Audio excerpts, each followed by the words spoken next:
Hello, Ash. Hello, Ian. I've got an announcement. What's your announcement, Ian? It's a lot clearer than the previous announcement. Oh, yeah, the worst announcement ever. The post-time, pre-time.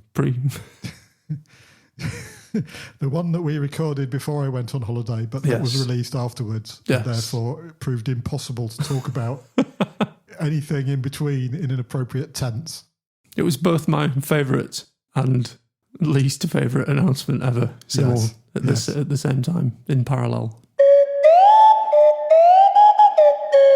So I've got actually two announcements. Okay. Let's get them out of the way before they multiply further. The first one is I'm getting a new desk. I'm very excited. Yes. It has standing capabilities, doesn't it? It does have standing capabilities. Excellent. And it's got a little electric motor in it that makes it go between the two states. So how are you going to remind yourself to stand? Well, my watch reminds me to stand all the time. Right, okay. So I've become pretty immune to reminders to stand.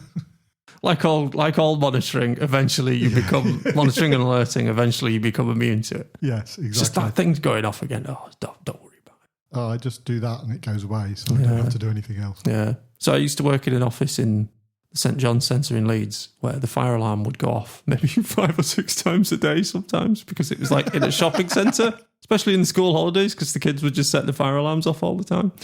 So everyone would pile out, multiple times a day. Stroll out. Yeah.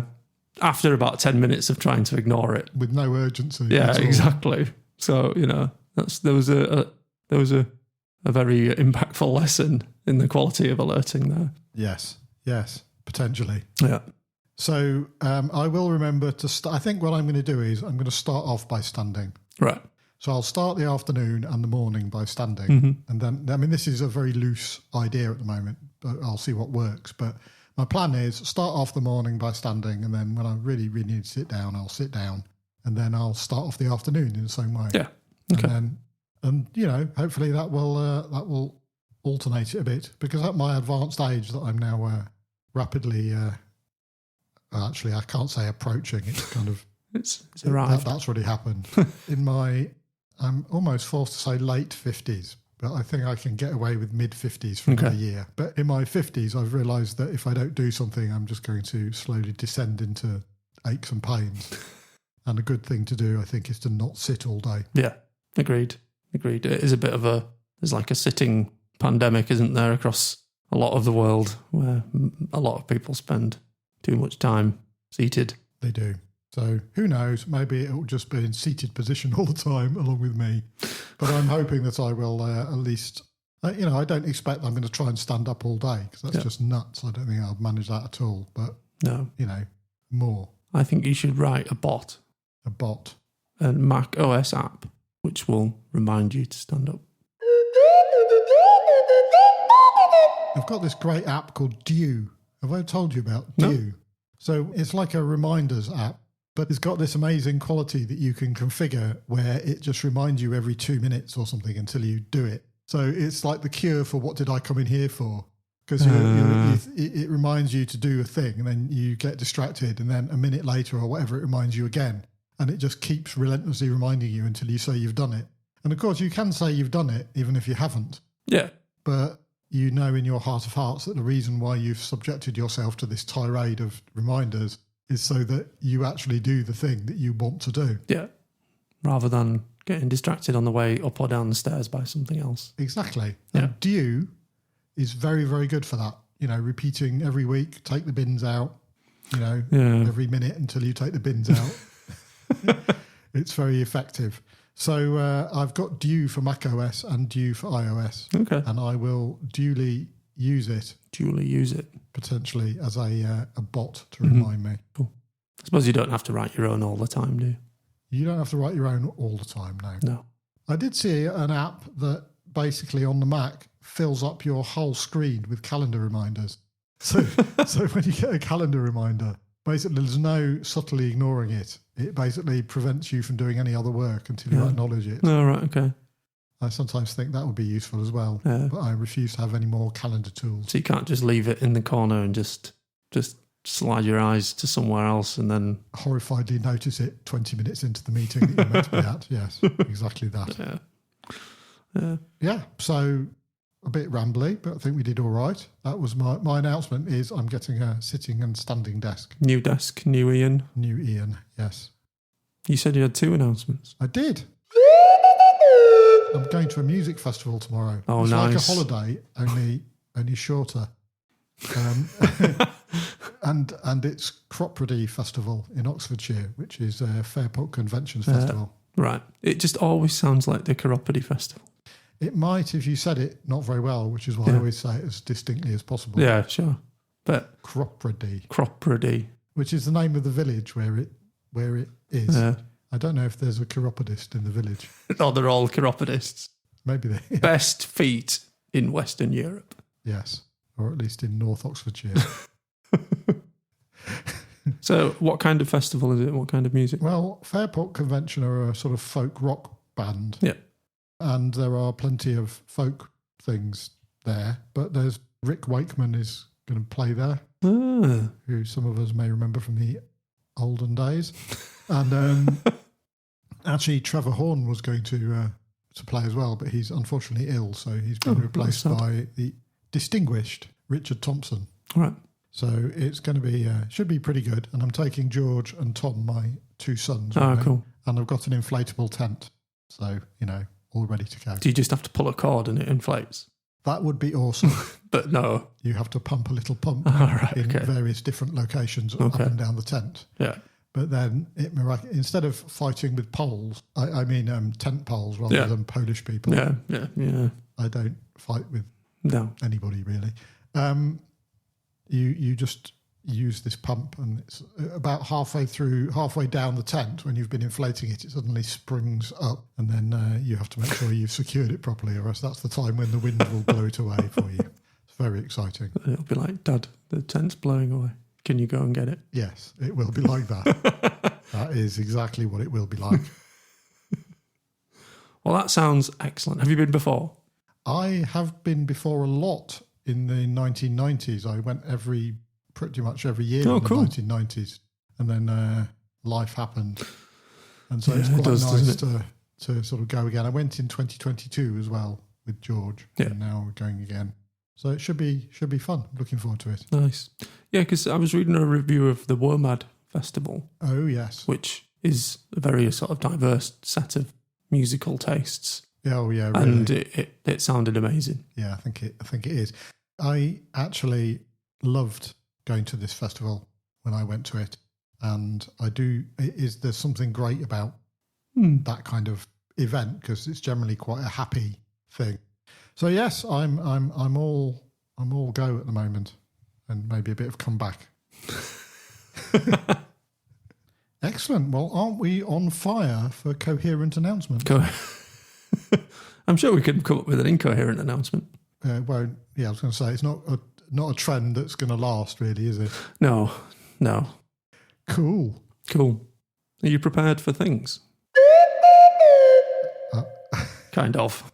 Well, so we have a very good system for things where we've got a Notion database, and we fill it up every time we have an idea for a thing. We put it in there, and then when we've got an idea to record an episode, which does occasionally happen, we create it in Notion, and then we attach 2 things to it for us to talk about, and that's how it works in theory. But in practice, it's quite unusual for me to have a thing sorted out before the day. And this time I did have one sorted out before the day, but I forgot to do the attaching it to the episode bit. So while I had a perfectly fine thing, Ash I couldn't see it. Was unaware of it. Yeah. So yeah, I've everything that Ash says will be just off the top of his head. He'll be very surprised by my thing, which he's only just discovered. So Ian, can you deploy the fairness algorithm, please, and tell me who's going to go first? Yes, I'm just going to submit the request to the API. Oh, it's me. Ian goes first. Yes. And to be fair, which is, of course, the whole point of this whole exercise. Absolutely. You went first last time. Yeah.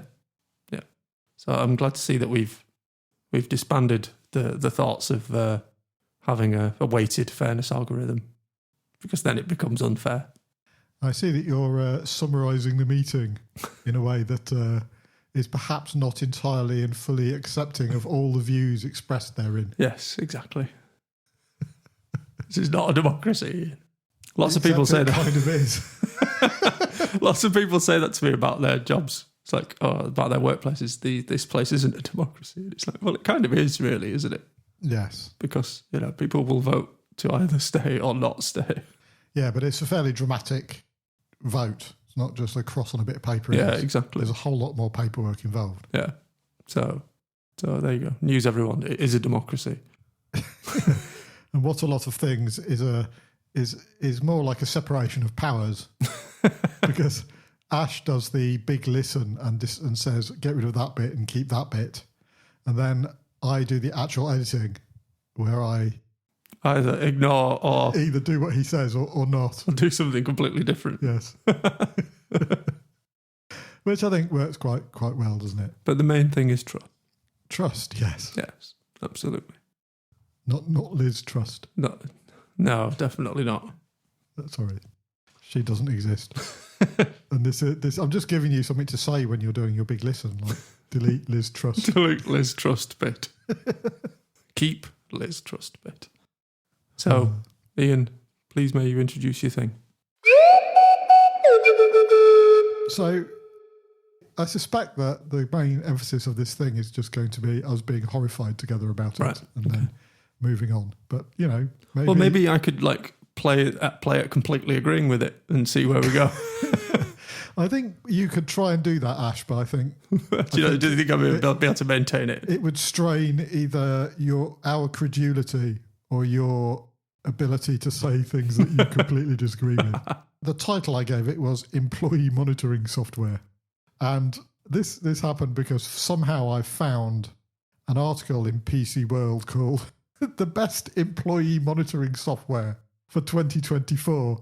And then it had this kind of tagline of, in the era of remote work, managers need insight into their team's hours and productivity more than ever. As if it's some challenge for the ages that needs to be solved. Yeah, yes.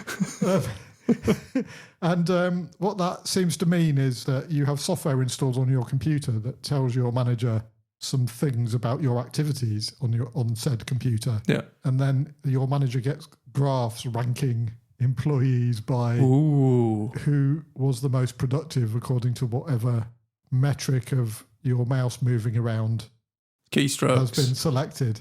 And what I find... so there's so much about this that's kind of terrifying. So one of them is the names of the software. And I know as soon as you looked at this article, Ash, you came up with the what is our joint favourite name. Would you like to say it? Can I say it in the form of a spell? Yes. With a wand flourish. Yes, I think you should. Because that's the only way to say it. Controlio! Oh dear.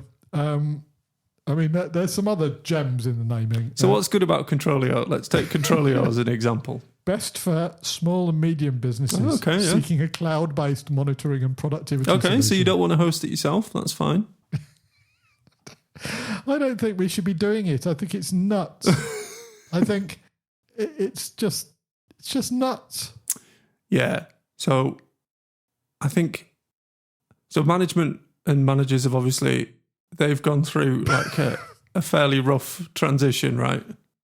Sorry, there's another one called Staff Cop Enterprise. Staff Cop, yeah. Sorry, go on. That has terrible connotations, doesn't it?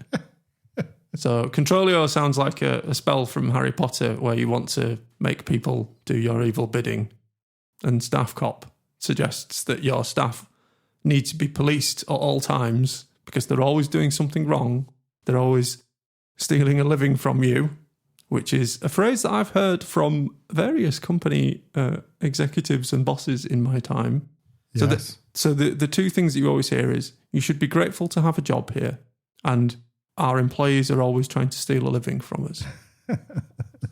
I wish I could say that kind of attitude was really uncommon, but that's not quite my experience of it.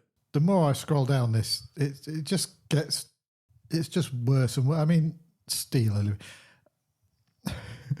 I'm not picking, by the way, on any individual piece of this software, although I do wonder what kind of psychopath wakes up in the morning and says, I know, why don't I write software that spies on employees? But because it's a cloud service, Controlio's employee monitoring solution is well priced and scalable.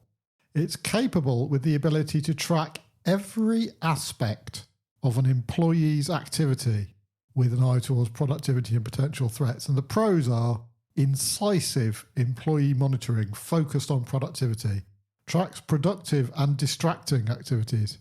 Does that mean meetings? Well, probably doesn't, does it? No. Productivity scoring for users and departments, video snapshots from multiple displays, syncs keylogging with video recordings.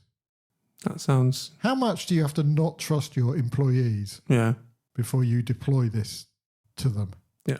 Well, I would suggest that you don't trust or value them at all. And this is very industrial revolution mindset, isn't it? It's like, the employee is a cog in the machine. When it breaks, we'll just get another cog and insert it into the machine. And then we shall track that cog and how it does. And if it looks like it's going to break again or isn't quite as efficient as we want it to be, we'll manage it out. We shall replace it with another cog. Based on the ranking that we get from Controlio. Cons. Video capture has no AI or OCR function. Oh. I'm imagining yet. Yeah. It's kind of horrifying. And I suppose in the end, this is deployed against, using the word against in a particular intentional way. Yeah. I imagine it's deployed against employees of call centres or... Yeah. I suppose there is it mentions it in the article as well, doesn't it? That sort of context is like high on the list for a lot of these tools for, having several hundred people in a call centre and being able to track them. And say things like, you spent 73.2% of your day on Facebook. Yeah. I mean, anyone who does that. I would say you're doomed if that's your day. Anyway, I wonder if having that degree of mistrust drives unreliable behaviour. Yeah. You're so surveilled that you're always trying to find ways to get around it. Yeah. Well, I suppose it'll probably lead to a lack of respect for your employer because they don't respect you. So why should you respect them?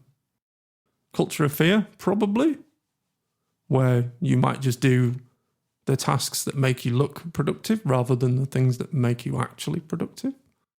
That's interesting, yeah. So the definition of productivity. Yeah. Because we talk about productivity a lot in the UK because we've been told that it's been really bad for years and years and years and years. And I think it's really bad because we don't invest in people and we don't invest in tools and equipment and, the stuff that actually drives productivity.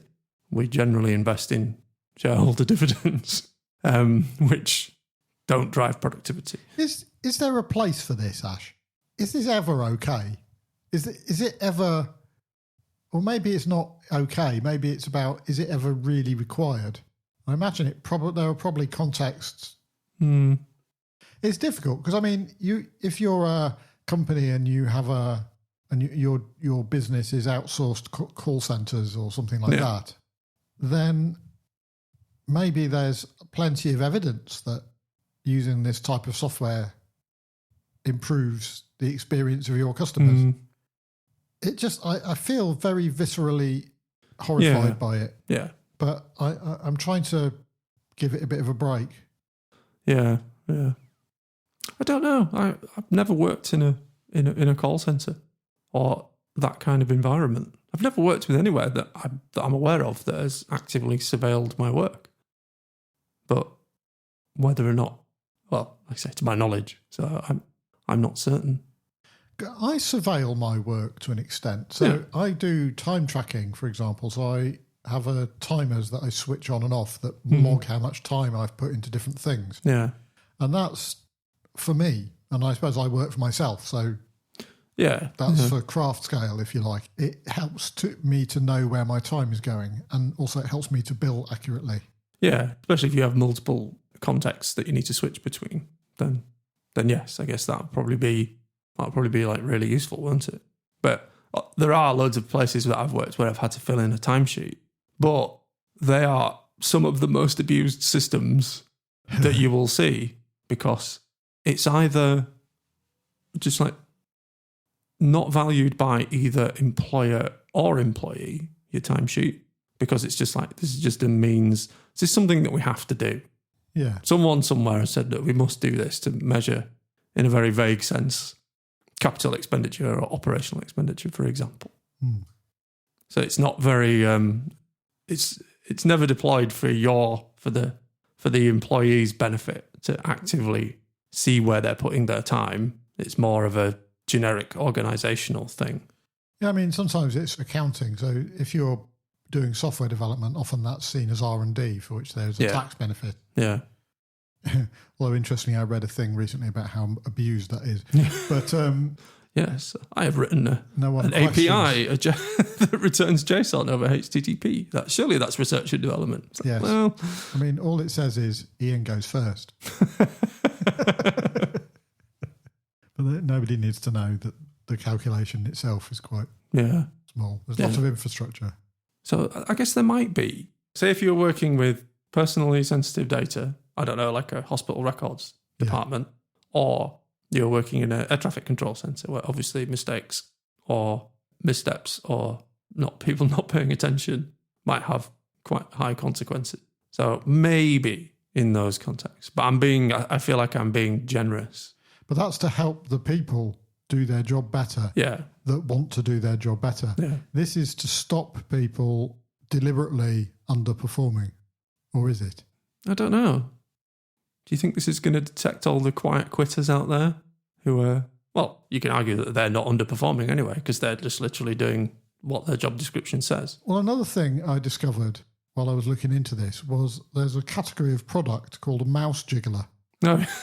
And what you can do is you can go on Amazon, literally on Amazon, and search for mouse jiggler. And then after a while, you realise that your Mac is auto-correcting that to mouse juggler, which is a whole different thing. But if you look for mouse jigglers, there's literally an Amazon's choice mouse jiggler. And it's a little USB thing. You plug it into your computer and it just jiggles the mouse around to make it look like you're working. Yeah. I mean, I guess that shows how ridiculous the idea is of these tools, and how the lengths that people will go to. That there's like a line of products which will, help you to work your way around them. We're back to one of the best Simpsons episodes ever. Right? Yeah, exactly. The Simpsons episode where Homer decides to deliberately gain weight in order to be allowed to work at home. And there's these immortal lines like he's eating a banana split and Bart's coaching him, going, "Don't eat the banana, Dad, it's just empty vitamins." And then eventually he gets to 300 pounds or whatever it is that he has to be to not. And then working at home, all he has to do is press the Y key every time the computer says, "Is the power plant safe?" And he finds a little nodding bird that presses the Y key automatically. And then the power plant is blown up. But, So there you go. Simpsons foreshadowing. Yet again. Mouse jigglers. Yeah. So when I think about surveillance in my career, so when I was a tester in my first tester job, I was measured on the bugs that I raised and the test cases that I wrote. And they all went into everybody's everything on those two things anyway, went into a centralized tool called Quality Center, which, the irony was ridiculous.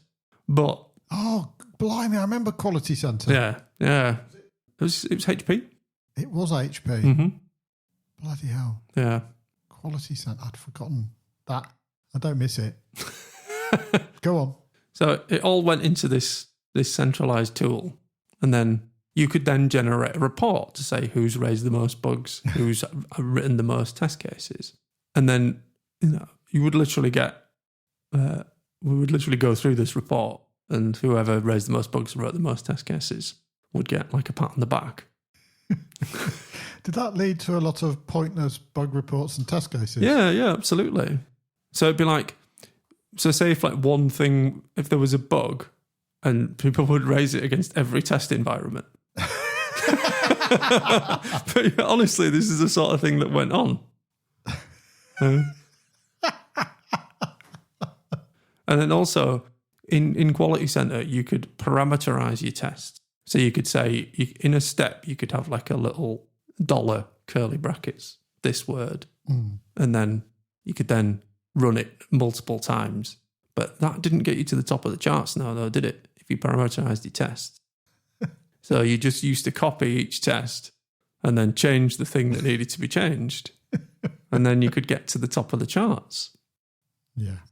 But the great thing about this whole system is that the software that came out of the other end was utter rubbish and barely worked, and no one ever got what they wanted out of it. And the poor old business people who were paying for it, and then the poor old operations people who were using it, absolutely hated this stuff.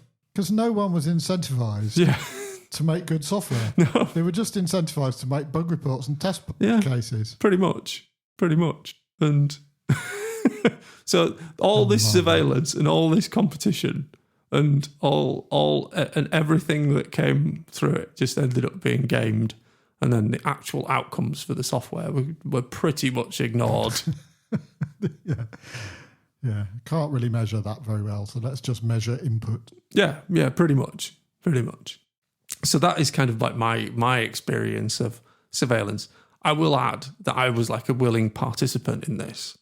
Well, because I was... culturally, you're expected to be. Yeah, and I was generally nearer the top of the charts than the bottom.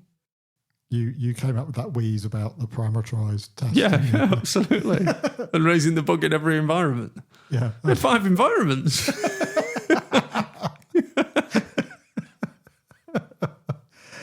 Oh dear. Did you even write a parameterized script to create all the individual...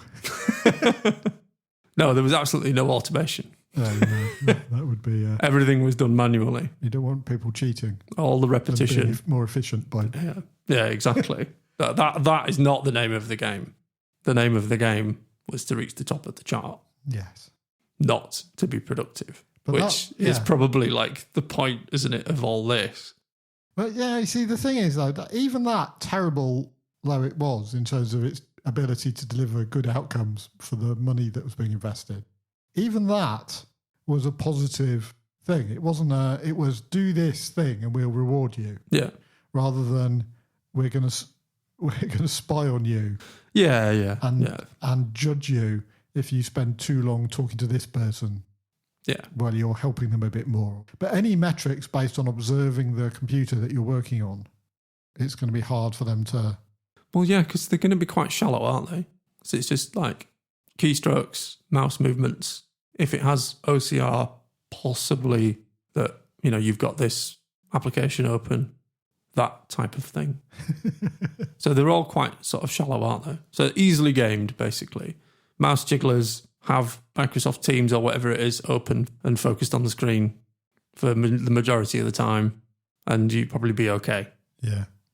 So all these things are very, very shallow, and anyone with a reasonable amount of imagination, you could probably game them quite easily.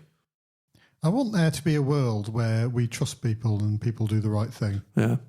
But I recognise that however much I would like it to be so, you can't trust everybody. Yeah. And not everybody will try and do the right thing. Yeah. But this is part of the madness, isn't it? Because we create these systems for the exceptions and then apply them to everybody. Yes. So that's part of like the delusion of the world of work, isn't it? So we create processes, procedures, systems to track because someone somewhere either made a mistake or maybe we hired someone who was a bit like of a bad apple and did some bad things and was a bit lazy and just... Or even we're hiring so many people that some of them are bound to be bad apples. Yeah, exactly. To assume that everyone's the same in terms of like effort, output, whatever it is, productivity is a load of old cobblers, isn't it? So there is a bunch of stuff in here about whether the things are being measured are actually the things that drive the performance that's needed. Yeah. And there's the things that people do to try and evade. Yeah. I thought this thing would be quite short but it's been a bit more. There's a bit more to it than I expected. Yeah. Again, it's a classic what a lot of things thing, where you have this symptom sat on top, which is really interesting. It's like this is a listicle of what 10 bits of software that do this, but there's not 10. There's a lot more than 10, isn't there? Yes. So for these 10, apparently PC World thinks these ones are decent, but there'll be even worse ones which do like worse things. As a slight aside, at the Test Atelier, we took sponsorship from a company which their sort of role in this is they help to gather evidence against employees in employee relations industrial dispute. Oh, wow. From, the different tools, Slack, wikis, document stores, all the different places. We didn't know this, and we should have looked a lot harder at what they actually did. But we knew the person who offered the sponsorship had sponsored before from a different company. Right. And this particular company, they packaged it as a security thing rather than a surveillance thing. And I feel like there's a bit of a pattern there. It's like, we're just making sure that your employees don't double click on that exe they've been sent in there that's got in their junk mail, or they don't go onto the dark web or whatever it is. But I think there's like a PR exercise there as well to package these things in a more acceptable light. The thing is, it doesn't seem possible to say the world doesn't need these things, but it's just sad that it does. Yeah. And of course, one of the things that you pointed out when we were talking about this before was the fact actually we all benefit from it, don't we? Yeah. But I think it's like two sides of the same coin, isn't it? The thing like we're talking about with delivery drivers. We all sit there obsessively and say, "Where's my delivery?" Yeah. And then like you can literally see which road they're on. But then on the flip side of that, their managers will be able to see the same data as well. And that will be used to judge on their effectiveness. Yeah. So it's like, that's useful for us because that means we can be in when the delivery arrives. And it has. Yeah, exactly. So Ian has a standing desk. In cardboard boxes. In cardboard boxes. So, well, anything could have been delivered, to be fair. It's got the right kind of words on the outside. That's good.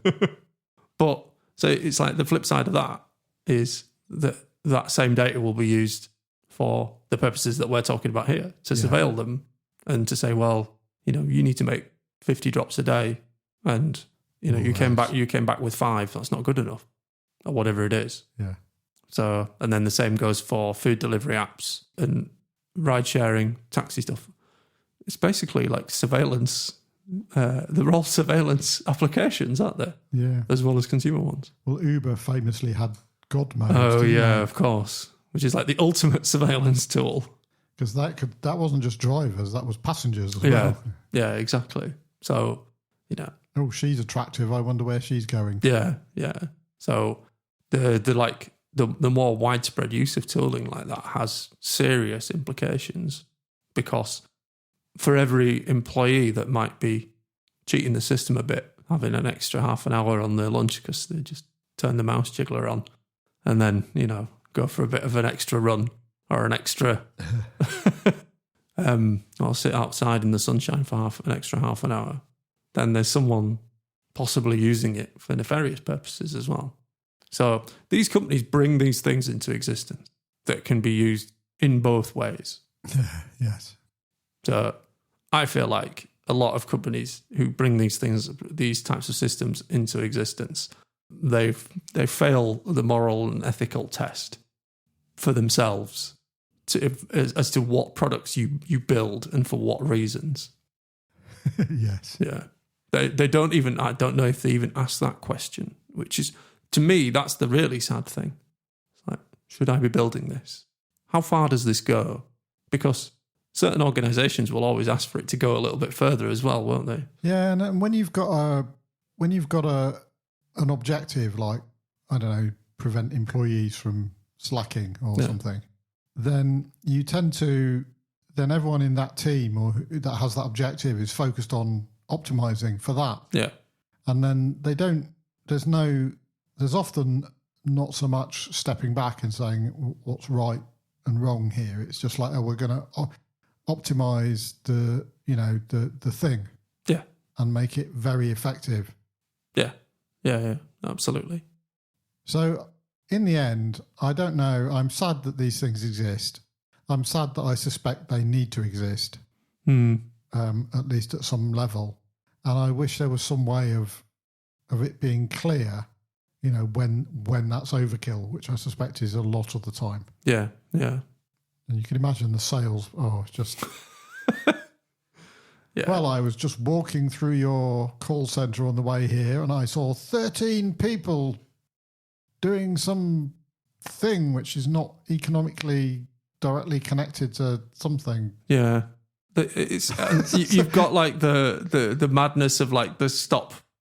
What was it? Not the stop motion studies, because that's like stop motion is animation, isn't it? Yes, it is. Time and motion and motion studies. I wish it was stop motion studies. Yeah. It's lots of people made out of clay. It's the opposite of stop. It's continuous motion. Yeah. So it's one thing to look at like the work that you're doing and saying, are we doing this in the most effective way possible? But I feel like these sorts of tools are not about effectiveness. Well, given that they probably don't measure the actual... I mean, they're measuring the input activity into a computer. Yeah. I mean, the idea of them OCRing the screens just to make sure that it's something to do with... I mean, yeah. I don't know. Yeah. So I think if an employer wanted to do that with me, I think with the best will in the world, I would tell them, I don't accept your job because I probably will slack off at some point. Is this a way of just not swearing? Yeah. I don't accept your job. Yeah. Well, I guess it speaks to the values of the company as well, doesn't it? You might just boil your bottom. Yeah, exactly. So I'm also appalled by this type of tooling. Yeah. Because I think it erodes like basic human decency as well, where like say, do we have trust for each other? Do we value each other's time? Do we think people are smart enough just to get on with it and do the job themselves and hit the outcomes that we want? And all these tools erode that. Yeah, you see, I agree with that. But then at the weekend, we've been hearing all these stories about far-right rioters across the country. Yeah. And these people, probably some of them have got jobs. Yeah, I would imagine some of them, yeah. I don't know, because I just think... But I realise I'm inconsistent. Because I kind of accept that the things that some people do are not acceptable. Yeah. But the idea of spying on everyone just in case they're that person. Yeah. Yeah, I don't know. I'm a bit conflicted about it, more than I expected to be. Yeah. Well, like I said, I can see some contexts where it might be useful, but my examples are probably more for the benefit of the employee. Yeah, I think not the employer. That's a key. Yeah. A key thing. Are you trying to help the employee, or are you trying to spy on them? Yeah. Are you trying to find out the ones that need to go to the bottom of the pile, bottom of the bell curve, and then be shunted out with the bottom 10%? Grim. Yeah, it is. It's not I don't think it's a positive trait of the world of technology. Well, I'm very glad to have come up with such a cheerful thing. Yeah. But, what we can take away from this is that when I'm going off on some tangent, you can get a pen or something and flourish it towards me and say, Controlio. Imagine if that worked. It probably wouldn't work. Controlio. Oh, I suddenly feel that I must conform to something. But I don't know what, which is probably unhelpful. Yeah. See, your thing that you said was a small thing is not a small thing, Ian. So I blame Ian. So my estimating is wrong as well. Yeah, exactly. Well. # no estimates from Ian. Ash will be surveilling my inputs into our Notion databases to make sure I'm sufficiently productive of things. Yeah. I did look this morning and there wasn't a thing. There was. I just hadn't put it in the episode. It was there, technically. Hadn't finished it, but it was, it was very much a work in progress. Look, just see the mouse jiggling. Yeah. Yes, my mouse jiggler finished it off for me. Dear Lord. Okay. So, interlude. Interlude. I hadn't got an interlude in mind. So maybe as an interlude we could unpack and build my desk. You say, what's your strategy for building the desk?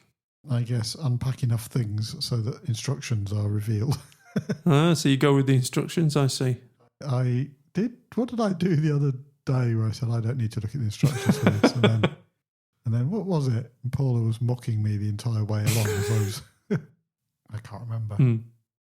So this time you'll go find the instructions. Step 1, unpack this box first. Oh!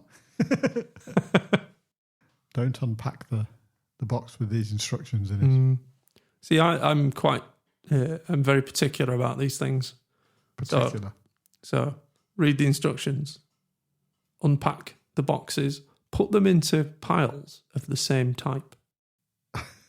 Yeah, but that if you read the instructions properly, you may find that that's not a good idea, because then you'll never be able to sort them back out into the according to the very small differences that there are, like right hand things and left hand things that look the same, but well, I try and be as particular as possible. Particular, but I accept that there might be some drawbacks to this approach. It's fine if you read the instructions first.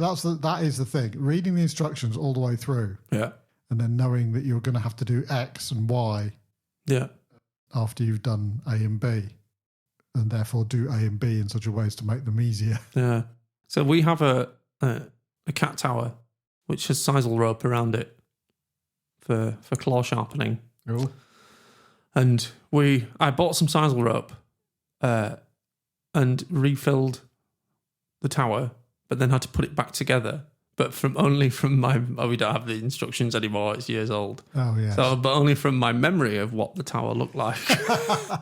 Yes, take a picture of the tower. Yeah, exactly, exactly. Yeah. So it took a little while. There was a few false starts, let's say.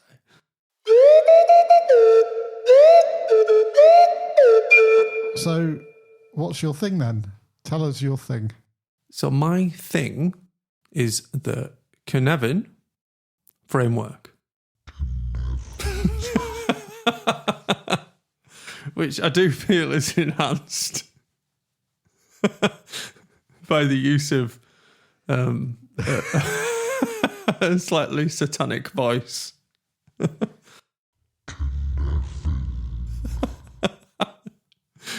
Slight linger at the end there as well. I've stopped now. I was going to start again, but I was like, he's going to do it again. So. No, I'm not. Oh dear, Tin Pot Despot. Tin Pot Despot. I have none of these powers. No. Please continue before I do anything else. So, what is Cynefin? Should we start there? I think we should, because maybe even with how to spell it. I mean, we probably don't need to say how to spell it because it'll be in the title of the episode. Yeah. So sounds a bit Welsh. It does. So the Cynefin framework was developed to help leaders understand their challenges and make decisions in context. I sense you're reading that. I am reading that. And we shall link to the basic documentation. There's a Cynefin wiki, which we can link to. Excellent. So by distinguishing different domains, the subsystems in which we operate, it recognises that our actions need to match the reality we find ourselves in through a process of sense-making. So the we in this, is that leaders or everybody? Well, I think it's for everybody. I don't think it has a particular... I think it's probably been adopted and pushed towards the leadership space a bit more. But I think it's kind of for everybody. So this helps leaders cultivate an awareness of what is really complex and what is not, and respond accordingly so that no energy is wasted in overthinking the routine. But they also never try to make the complex fit into standard solutions. And I feel like that last bit is the important bit of the Cynefin framework. Recognising that things aren't as simple as we'd like them to be. Yeah. And liking them to be simple and assuming that and behaving as though they're simple when they're not. Yeah, exactly.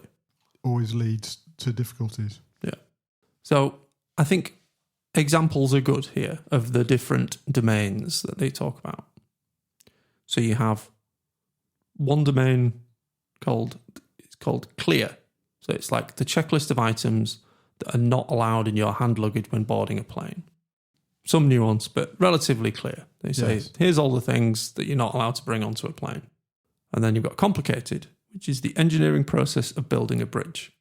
So clear and complicated. So complicated means it might have lots of very small steps that need to be done in an educated, in a knowledgeable way, domain knowledgeable way. But you've got a set of well-established bridge building principles, and the mathematics has generally been worked out about tension and weight and all those things. Yeah, that you can then there's some complication in terms of situating it, but a lot of the thinking in terms of the basic principles of that task have been done before. Right. Okay. And then you've got complex, and the example given in the Cynefin wiki is a children's party. So there's lots of moving parts. And when you look at it, you're like, I have no idea why the things that are happening. So my niece showed me a WhatsApp chat that her and her friends have. And it was like, I have no idea what's going on there. There was lots of memes, lots of stickers. But apparently they all knew what was happening. And this chat meant something to them, but it meant absolutely nothing to me. But children's party is the example given. So there's lots of complex interactions going on. Friendships, probably non-friendships. People sharing things with each other and not with others. Just lots of stuff that makes very little sense from the outside. But there's a system there. There's something going on in there. It's not random. Yeah, exactly. There's rules to it. You just don't know what they are. And then you've got chaos. Chaos.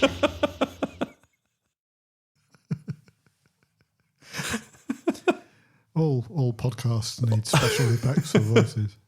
So, carnival is an example. I don't think it means like a carnival with waltzes. I think it means like carnival in Rio de Janeiro or in... with an E on the end. Yeah, or the Notting Hill Carnival, where there's just lots of chaotic things happening.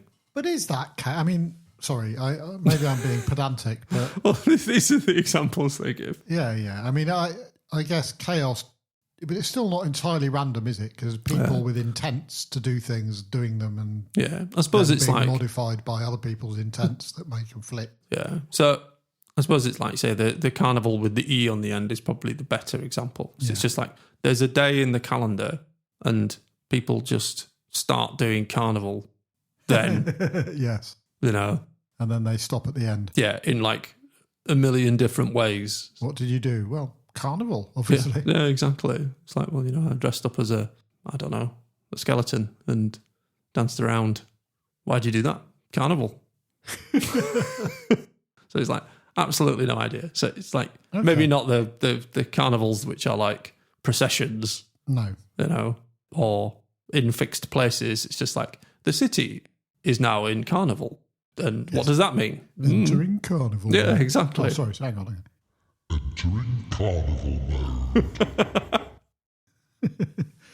It's the gift that keeps on giving that. So that's like 4 examples of the different domains. So how does it help you get a handle? So does it have a set of things you ought to do when you so first of all, you have to decide what domain is this? And the second thing is then here's a set of things you can do. So it's domain. Like, it's more about like how to react.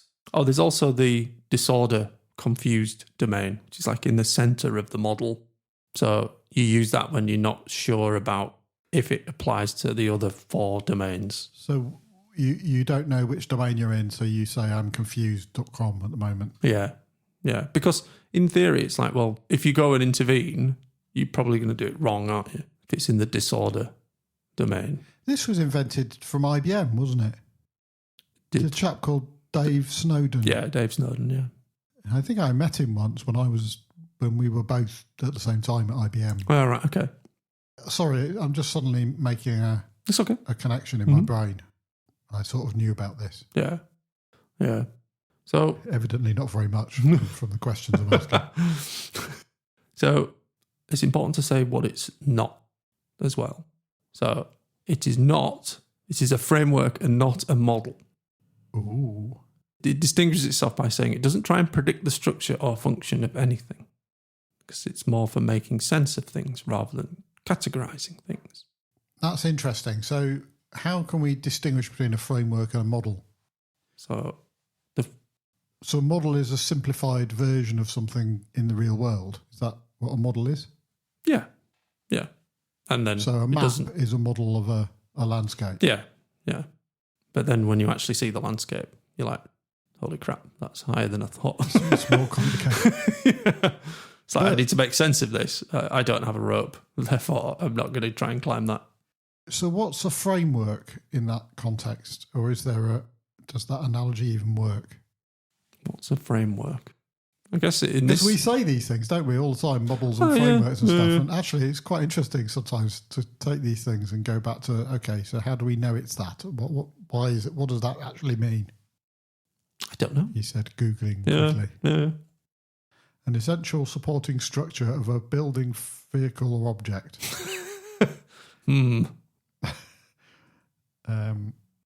Framework versus model. So I take it as a bit of a framework is there for guidance, whereas a model is there to try and sort of simplify, categorize, that kind of thing. That's kind of how I take it. But it's a fair question because they call it out specifically in the documentation for Cynefin to say it's not a model, it's a framework. A framework provides a structure for research, while a model represents a simplified version of reality. Okay, I think that probably fits in the framework of the Cynefin framework. Yeah, and that comes from SciSpace, whoever that is. Cool name. And then it's not quadrants. Oh. So, well, first it says there are 5 states, so how could it be quadrants? It's like, okay. Quadrant. So it's not a quadrant because there are 5 states. And it's more about the transitions between states than saying that is complicated. So zooming out of it, how is it meant to help? I mean, you kind of said that at the start, didn't you, in what you read out? Yeah, so I guess the key thing was the main purpose is to help you identify what really is complex and what isn't, and then apply the right techniques. Yeah, to so each. You might see something with a lot of flailing around, like your children's party. Yeah. Or you might see something with a lot of bits that have to be assembled, like your bridge. Yeah. But there's a difference between those two types of complexity. Yeah. So not a model. Yeah. Not a quadrant.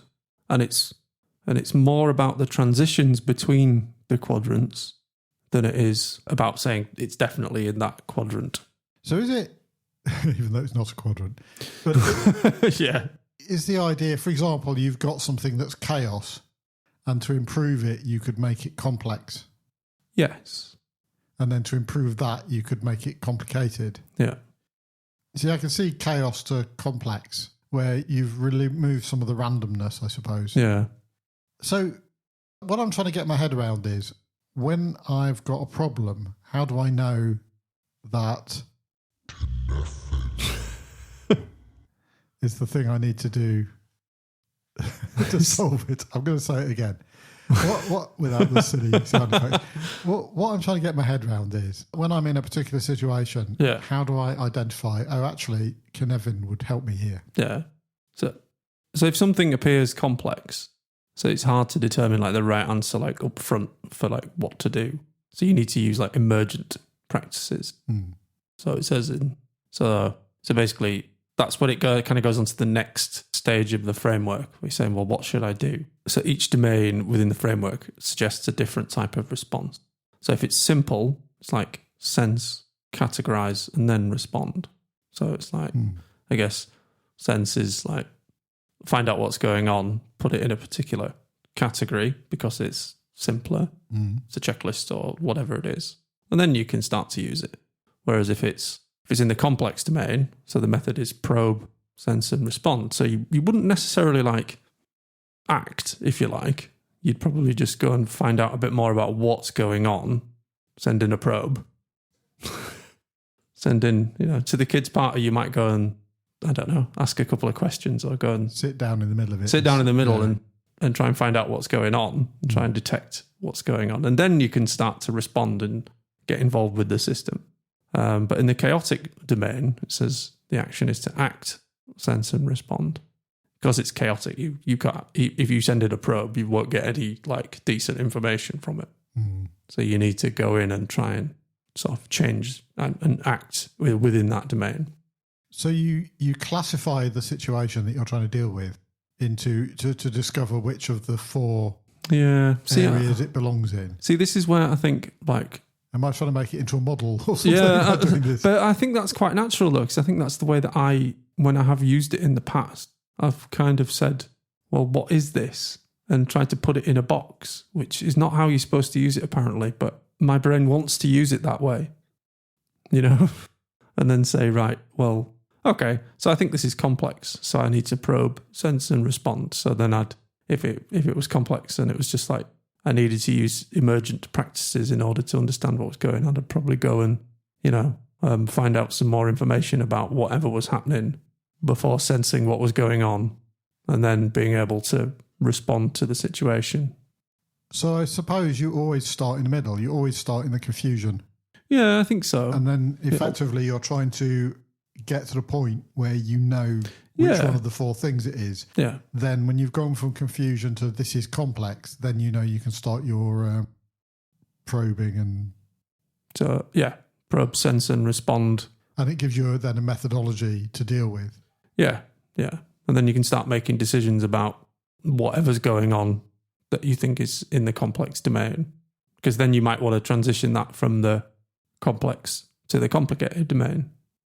I mean, everything I'm Googling about this is making me slightly more confused. Yeah. Now I've got this idea of that I've found a website and he says at a high level, Cynefin divides problems into ordered and unordered problems. Yeah. And then this website has some questions like, does this problem have a stable solution? Is there someone somewhere who knows for certain what to do? Can I learn how to do this and get repeatable results? And then if you answer yes to one of the questions, then you might be in an ordered domain or otherwise an unordered. Yeah. In addition to like the nuts and bolts of the Cynefin framework, although, that's probably not the greatest way to describe it. But I'm interested in these frameworks, maps, models, whatever we call them, in terms of like how useful they are. Yeah. And are they interesting but a bit impenetrable? Have you used this for something then? So I think I've used it in like a limited way. So go to like into an organization and look at how they do their testing. And then like, for example, might pick something like, how do they do like load testing? And then from the outside, it looks like a chaotic bun fight where, everyone is trying to, everyone's using their own tools and their own different ways of working, which might be fine. But if you're trying to achieve a particular thing, it's kind of, as an organization, it's kind of hard if everyone's like running off in different directions. So to me, it's like, that looks quite chaotic. Yeah. So I would then say, right, okay, so act, sense and respond. So it might be like, well, okay, so, might go in and say, well, can we build a dashboard which brings all these results together, for example? So that might be the action. And then you can use that to sense. And then people might, so then you can respond to the problem. Because it reminds me of Wardley mapping as well. Have you ever heard of Wardley mapping? I have, and I looked into it once, but I must say I never really got my head around it. Yeah, because that kind of talks in similar, say it's more of a product-focused thing, but it looks at the stages of market evolution. So you've got when a particular product is in its genesis, and then when it's only usable when it's customized, and then when it becomes a product, and then it becomes a commodity. So it's like going through those stages of, of being a generic thing that you can just sort of deploy on when you need to.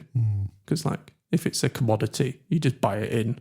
But if there's something, so it's often used in a way to say, well, as part of our entire tool chain, what are the things that we need to create ourselves, and what are the things that we shouldn't create ourselves because like they already exist out there, is a way that I've often like thought of it. So why would you why would you build yourself a project management tool like Jira when you can just buy it? Then it's just a commodity which you can just use, and it does everything that you need to do probably. So don't worry about building that yourself. Because building it yourself might be complex, whereas using one that someone else has built is complicated. Yeah, exactly. So so it's they become more interesting when you try and apply. Yeah, like rather than the theory, it's like the reality of it. It's hard. I think there's probably is something about having these frameworks. To me, are much more impenetrable when you try and learn the theory of them. Yeah. But once you hear a few examples, then they get a bit clearer. Yeah. But I've never met a company yet that will use them to make decisions. So there's something to me about whether or not how easy they are to adopt and to explain to everybody and to then start to use in reality in your business decision making. But they don't do what people want. That this doesn't do what people want things to be simplified. Yeah. And I don't think this simplifies them. It simply gives you a bit of a direction about how to deal with the complexity of them. Yeah. But people like this kind of reductive, all of this is that. Yeah. Kind of thing that enables us to communicate clearly an understanding of something. Yeah. But most things aren't simple. No. So I think it's probably very powerful, but I can see that maybe people's desire for simplicity would make them not like something that makes them engage with the actual complexity of stuff. Yeah. I often find the sort of the language within Cynefin as well is very academic. Like the site that you found with the simplified sort of questions is easier to parse than when I go onto the Cynefin site. I'm like, wow, this is quite wordy. It's quite academic. I need the dictionary next to me in order to sort of step my way through it. Perhaps an AI might be I wonder if you could put the documentation into an AI and have it act as a kind of Cynefin coach. Yeah. So sort of help me identify what sort of situation I'm in using this framework and ask me as many questions, that kind of prompt. I wonder if that would be a way of approaching it that might be quite valuable. Yeah. Because every description of Cynefin, Wardley mapping, is really long. Yeah. And like the intro video for Cynefin is 10 minutes for the intro video. Yeah. It's like in terms of like my ability to concentrate, I can manage 10 minutes, but it's very dense work for 10 minutes as well. So I don't know. I think in this thing, I've struggled to explain it simply. Because it isn't. No, I don't think it is. And maybe that's okay, but it's just not all that simple. Yeah, it'd be nice to come up with a potted. Yeah. But I actually, in some ways, I kind of like that because I find it quite frustrating sometimes when people really want to.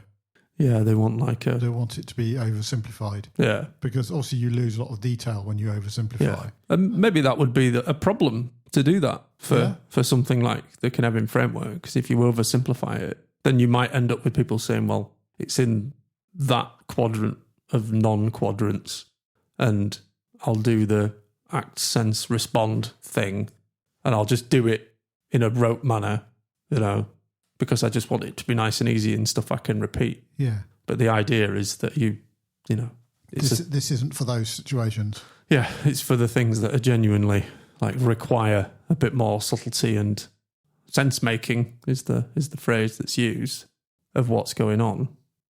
So maybe my desire for a more simple introduction is part of the not the problem, but the challenge with trying to use model frameworks like this. I still want to say model. Well, I think our very clear advice to listeners is, if it looks very complicated, then you might like to investigate this. Yeah. I think probably with things like Cynefin Wardley mapping, you can probably like leave yourself in a slightly confused state and like sit with it for a while about what it's all about and do a bit more research rather than looking to be reductive about it straight away. Seems like a sensible way to approach something like that, because once you start to see it from different angles, like you say, you got the site that you found with the questions that might really appeal to you and make it a lot clearer. But it's designed for a world that isn't always obvious what to do and what state things are in. So it's designed to help you to do that. But that's necessarily a difficult thing to do, isn't it? Yeah. So maybe it is going to be hard to parse at first, which might not appeal to all of us initially, at least. So in your notes here, it says, Gwen says that you're a lot like Dave Snowden, delivering judgment from a Welsh castle. I don't know if he's in a castle, but he does these like sort of fireside chats. Oh, right. Where he pontificates at the state of the world. See, that word comes from pontiff, doesn't it? So he's like the Pope of... the Cynefin Pope. Yes. So, and Gwen seems to think that I would enjoy that. Just come up with a framework and then sit and pontificate it and broadcast it out to the world. Well, you're halfway there at least with testability, aren't you? Yeah, that's true. Maybe there are the 4 states of testability that are definitely not a quadrant. No, I like a quadrant. The thing about quadrants is, though, that they generally specify 2 variables, and then you're looking at what happens with the different combinations of the 2 variables. So both low, both high, etc. And I guess that's the sense in which Cynefin is not a quadrant. Yeah, absolutely. The variables are altogether more complicated than that. Because a lot of people in the testing world got very interested in Cynefin when it first emerged and went on various Cynefin retreats. Retreats? Yeah. In Welsh castles. In Welsh castles to pontificate over the state of the world and how to make sense of it. I don't quite hear it quite as much in the testing scene anymore, but it has. I think they've done various sort of white papers and they've got involved with various like European Union initiatives for, helping leaders. So that I think it has kind of expanded outwards a bit. Well, that's good. I mean, I think it's genuinely valuable. It's just that sort of gap of how you explain it to people. Yeah. And how you have to help people get over their desire for simplicity. Yeah, definitely. Because it's hard to do that, isn't it? Because everybody kind of wants... All you have to do is, you just have to... Just have to use the word just all the time. Yes. I'm just going to explain this to you. That will just do it. So, I think that was my thing. That was a great thing. I feel as though there's more investigation to do about that. But for a topic like that, there will always be more. Yeah. But it's interesting, and I do find it fascinating, this thing of people's fascination with simplicity. And some, how if you could just find that snappy 12 words that explain the thing. Yeah, because there's a good... I think you added some notes from ChatGPT about Cynefin. It talks about dynamic movement. So situations can move from one domain to another over time, or as they are managed. So your interventions might move them between domains. And you might want that. Yeah. Or it might be unintended. Yeah. You might tip something from clear into complicated. Into chaos. Yeah. Exactly. So, and then Cynefin is particularly useful for understanding how dynamics change as patterns evolved or under the impact of external forces. So I guess that's probably like an interesting one as well, because Wardley mapping goes into that too. So that talks about like you're subject to the forces of the world. So a few years ago, no business was talking about generative AI. Yes. Pretty much. And now every business is like, how do we get this into our product? Yes. Well, for right or wrong, but essentially any plans that were made. Take our money. Take our money. Yeah. Any plans that were made, suddenly generative AI has changed a lot of businesses' plans, hasn't it? It has. And thrown it into a more chaotic domain. Chaotic domain, eh? Yeah. Well, we better act. Yeah, exactly. So that's probably what's happening, isn't it? And then sense and respond. Yeah. But maybe just act. Let's just do the act. Yes. This is something. We need to do something. So, this is something. So let's do it. So yeah, but I guess it's like, but I think that's where you can understand, Cynefin becomes more useful. You pick something like that and then say, well, where is it on the model and what does it mean for us? And I guess that's probably a good way to start to understand like your place in the world and the things that are impacting on you. Blimey. Very existential. It is, isn't it? Too existential? No. No? This is what a lot of things. It's never too existential. No, that's true. Although we may survey the wreckage of our conversation and say, what? A lot of things. Because that does have a lot of things. Yeah. And more things that we didn't talk about and more So, things. All things have more things underneath them.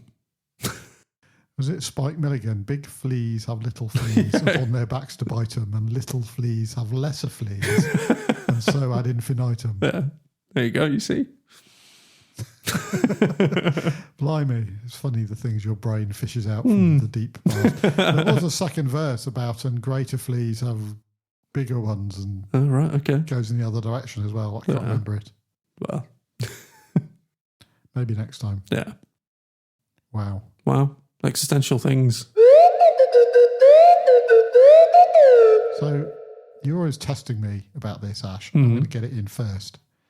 What is our email address if people want to get in touch with us?